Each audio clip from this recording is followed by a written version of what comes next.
Since its humble beginnings, Google has become the world's premier search engine. But more recently, it's become even more than that. Today, it also happens to have what is arguably the most powerful and far-reaching advertising network in the world.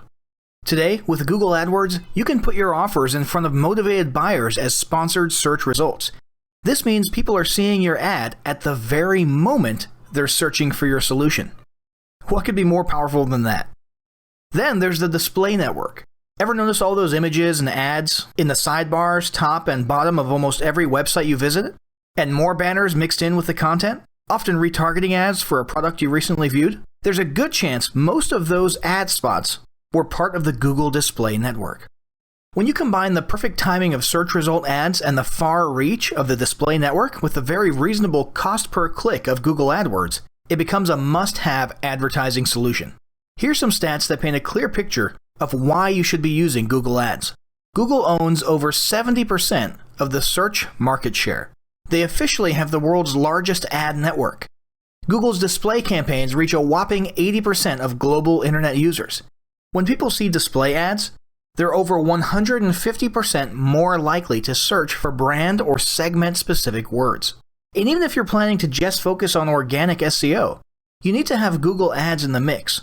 Almost 90% of traffic from search ads is not replaced by organic clicks when ads get paused. For people searching with real buyer intent, the ad spots at the top end up getting around 40% of the clicks on the SERPs, or search engine results pages. And almost 100% of searchers go with businesses they see on the first page of the SERPs. So getting those sponsored results up there is a must. In case there was any doubt about the effectiveness of these ads, here's a few more stats. On average, marketers make $2 in sales for every $1 they spend on Google Ads. On mobile, around 70% of searchers take action within 1 hour, and 70% say they call businesses directly from Google Search. And yes, you can have your clickable phone number right there in the search ad. All these stats probably explain why over 70% of these businesses plan to increase their ad spend in the future. So, we've gone over why you should be using Google advertising in your business. Now let's talk about setting some goals.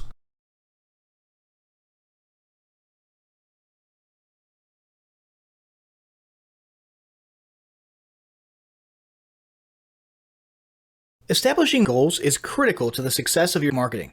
Countless entrepreneurs and businesses have set up an advertising account, run a few ads, and then let it sit untouched for months or even years.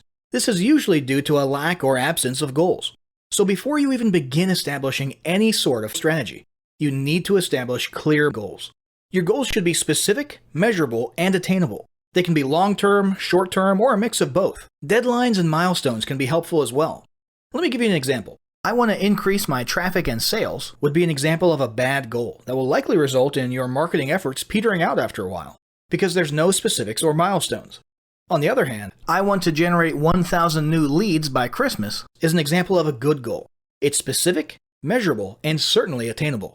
Below are some examples of the various goal categories you might be interested in for your business. First up, there's traffic to website, which usually means sales, leads, or content marketing. Probably one of the most popular goals of marketing is to funnel your traffic back to your own web properties and convert that traffic into brand followers, leads, prospects, and customers. So maybe your goal is to get people to a landing page with a free offer where they can subscribe to your list and become a lead. Maybe they're being sent to a sales page or an e-commerce store. Maybe you just want to do some content marketing and send them to your blog. Next, let's look at the social following goal. In this goal category, your aim is to build a large number of followers. This usually means likes in the case of a business or brand page, or it could mean friends if you're focusing on your personal profile. The main sought-after benefit here is to increase the number of people who will see your posts in their newsfeed. If you grow a large enough community, this can be very beneficial, and if your content is engaging enough to get a lot of traction in the form of likes, comments, and shares, you can significantly increase the range of your organic reach into people's newsfeeds. Paid advertising, either directly to your social platforms or to a page that encourages social following, can be a great way to accomplish this. Next, let's talk about brand awareness. Another goal that's less thought about might be spreading brand awareness and recognition. If you're just starting out, there's a good chance your brand might be in need of a jump start. If nobody's ever heard of you, a great way to increase recognition is to simply flood the web with ads that direct people towards unique, helpful, or entertaining content, and get your name, logo, and overall brand identity in front of as many eyeballs as possible, as many times as possible. If this is your goal, you want to avoid being salesy in the beginning. Ensure you're focused almost entirely on helpful, relevant, or entertaining content. Next, there's expanding existing audiences. If you've already got an audience, your goal might be to make it bigger. Paid advertising can be used to direct traffic to viral content like a funny video that people will share. Other ways to expand existing audiences can include driving paid ads to contests, sweepstakes, and gamification systems. Assuming your offers and prizes are compelling enough, incentivized sharing and engagement can be very effective. After that, there's enhancing or repairing public relations. Do you want to set your company apart in the public eye? Do you want to associate your brand with feelings of goodwill and community involvement? If any of these apply to you, then enhancing or repairing your public relations could certainly be a good Facebook marketing goal for your business. Often we hear about PR operations as being focused on damage control or repairing harm to a company's reputation. But it doesn't take a humiliating public catastrophe to make PR enhancement a good idea. This is a goal that any business can engage in. Non-sales related campaigns can include photos or videos that foster positive values and goodwill, or even involvement in social movements or noble causes. A quick note about the social movements: be careful not to alienate half of your prospects. Although you may be super passionate about something and it may seem like it's worth putting your company out there in association with a certain cause, there's a good chance that a month later when you sit down to do your bookkeeping, you're going to regret it. So just be careful how you go about that. Here's some more ideas. Did your business recently donate to a charity? Build a school in a third world country? Serve food at a local pantry? These are all things to send paid advertising traffic to. These don't necessarily need to be about things that your business participated in. They can be content about general things like a heartwarming video about helping the poor or caring for the elderly. Special holidays like Christmas, Thanksgiving, or Mother's Day also present opportunities to leverage emotions, foster goodwill, and enhance your PR. Finally, there's market research. If you're just starting your business or going down a new path, you need to learn more about your audience and your market. Paid ads can get people to vote in polls, take surveys, or even drive them to the comments section of a blog where they'll share their opinions. Ultimately, your goal should be to gather as much data as possible and come up with one or two ideal customer avatars that you can then base your marketing and product development on. All of the goals you've learned about in this section require some sort of overall strategy relying on the various types of advertising options. So that's what we'll be covering next.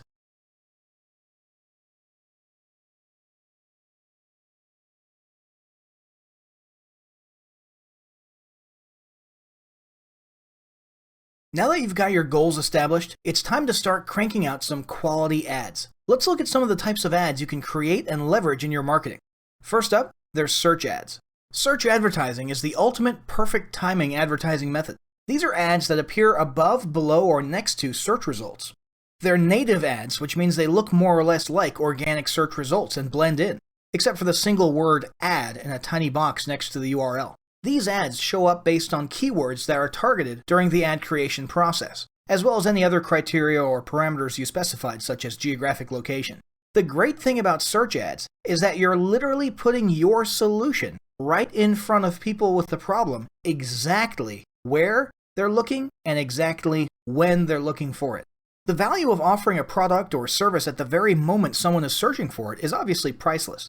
What's more, you only pay when people click your ad or take another specified action like calling your business. And yeah, you can set up phone call ads. So even when people don't click, you're getting free exposure with your business name and brand being put in front of countless eyeballs. Next, there's search remarketing. As if search ads weren't already cool enough, with search remarketing, you can take your ad spend efficiency and ROI to a whole new level. Unlike standard remarketing or retargeting, which follows people around the web, search remarketing is still something that happens on the search engine results pages. It allows you to show search ads specifically, not just to people using your targeted keywords, but to people using your targeted keyword and who recently were on one of your web properties. What does this mean? It means you're fine-tuning your ad campaigns and your ad spending down to a super qualified group of prospects. This means more bang for your buck and greater ROI in the long term. Then there's display ads. Google's display ads appear on more than 2 million websites around the web. If your audience is online, there's a very good chance they're spending a lot of time on sites that are part of the display ad network. And it's not just sites. These ads are now displayed on hundreds of thousands of mobile apps. There are a few types of display ads. First, there's text. These are basic textual ads with a headline, a couple lines of text, and a URL. But then there's banner ads. These are the actual image ads that you see in the sidebars, the tops and bottoms of pages, and snug in there in the middle of content as you scroll down through a blog or forum page. And it's not just plain images. These can be rich media, interactive elements, animated images, and more. More recently, you can even put your ads right inside of Gmail. Finally, there's video ads. Arguably one of the coolest advertising developments in recent years, Google's YouTube video ads are an incredibly powerful tool. All you need is a short video, such as a talking head video or an animated video or anything like that, and then using the AdWords creation process, you can then make YouTube ads that display in front of relevant or targeted people on YouTube. Your video either will appear in the search results, in the related videos column, or even play automatically at the beginning of other videos using the TrueView system. Not only do you get to target and put these video ads in front of the perfect audience, but you only pay when people express interest in your ad. So, all these advertising methods are clearly great and present an incredible opportunity to help you grow your brand and your business. But none of this information is worth anything if you don't implement what you've learned. With that in mind, make sure you implement the steps of the following battle plan right away. Step 1. Determine your advertising goals. Step 2. Get your relevant web properties ready to receive traffic. Step 3. Do some research to determine the best keywords and other parameters. Step 4. Choose your best ad type and start creating ads.